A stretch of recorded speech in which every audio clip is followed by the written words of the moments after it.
Assalamualaikum dan salam sejahtera. Dalam video ini, kita akan mempelajari tentang ayat majmuk.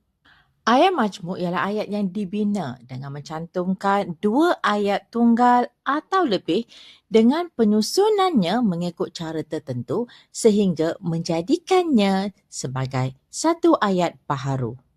Ayat majmuk dalam bahasa Melayu terbahagi kepada 3 jenis, iaitu yang pertama, ayat majmuk gabungan, yang kedua, ayat majmuk pancangan dan yang ketiga, ayat majmuk campuran. Ketiga-tiga ayat majmuk yang dinyatakan tadi ada pecahannya lagi. Bagi ayat majmuk gabungan, kita ada ayat majmuk gabungan berurutan dan yang kedua gabungan pertentangan. Bagi ayat majmuk pancangan, ada ayat majmuk pancangan relatif, ayat majmuk pancangan komplement dan ayat majmuk pancangan keterangan. Mari kita lihat satu persatu. Ayat majmuk gabungan ialah ayat yang terdiri daripada dua ayat tunggal atau lebih yang dijadikan satu dengan cara kita menggabungkan ayat-ayat tersebut dengan kata hubung seperti dan, tetapi, atau, sambil dan lalu. Kita lihat jenis yang pertama iaitu ayat majmuk gabungan berurutan. Gabungan ini melibatkan ayat yang setara melalui kata hubung dan, atau, lalu, sambil, malahan, kemudian dan serta. Lihat contoh yang diberikan. Ayat tunggal pertama, Aina mengemas rumah. Ayat tunggal kedua, Aina mendengar radio. Kedua-dua ayat tunggal ini digabungkan menggunakan kata hubung gabungan sambil menjadikan ayat majmuk tersebut, Aina mengemas rumah sambil mendengar radio. Jenis gabungan bertentangan pula melibatkan gabungan ayat yang setara tetapi menggunakan kata hubung pertentangan seperti manakala, tetapi, namun dan kecuali. Contoh ayat tunggal pertama, Ahmad telah belajar bersungguh-sungguh. Ayat tunggal kedua, keputusan peperiksaannya tidak cemerlang. Ayat tersebut telah digabungkan menggunakan kata hubung pertentangan tetapi menjadikan Ahmad telah belajar bersungguh-sungguh tetapi keputusan peperiksaannya tidak cemerlang. Kita beralih kepada ayat majmuk jenis yang kedua iaitu ayat majmuk pancangan.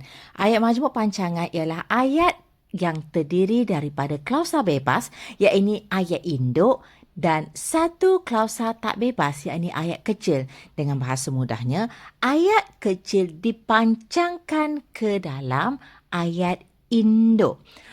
Ayat majmuk pancangan terbahagi kepada 3 jenis iaitu ayat relatif yang menggunakan kata hubung yang, ayat komplement yang menggunakan kata hubung bahawa atau untuk bagi melengkapkan ayat dan yang ketiga menggunakan kata hubung keterangan seperti kerana, jika, sejak, demi, ibarat dan sebagainya. Lihat contoh ayat yang diberikan. Bagi ayat majmuk pancangan relatif, ayat induk, Rania memakai baju itu. Ayat kecil, baju itu berwarna merah.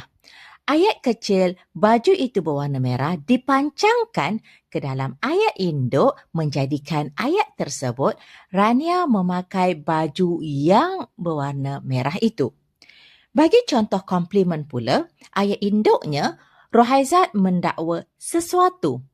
Ayat kecil, kereta itu miliknya. Oleh itu, ayat kecil, kereta itu miliknya dipancangkan ke dalam ayat Rohaizat mendakwa sesuatu menjadikan ayat majmuk komplement itu Rohaizat mendakwa bahawa kereta itu miliknya. Untuk ayat keterangan pula, ayat induk, anak itu menangis. Ayat kecil, anak itu lapar. Ayat kecil itu dipancangkan ke dalam ayat induk menjadi anak itu menangis kerana lapar.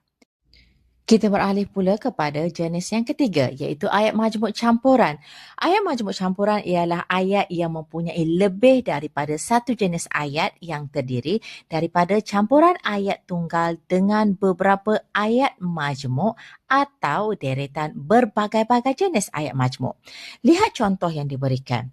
Rohaizat mendakwa bahawa kereta itu miliknya tetapi telah dicuri sewaktu dia bercuti keluar negara.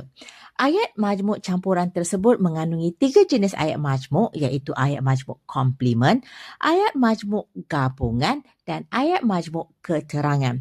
Lihat pembahagian yang telah dibuat iaitu ayat majmuk komplement, Rohaizat mendakwa bahawa kereta itu miliknya. Ayat majmuk gabungan, kereta itu miliknya tetapi telah dicuri. Ayat majmuk keterangan, kereta itu telah dicuri sewaktu dia bercuti keluar negara.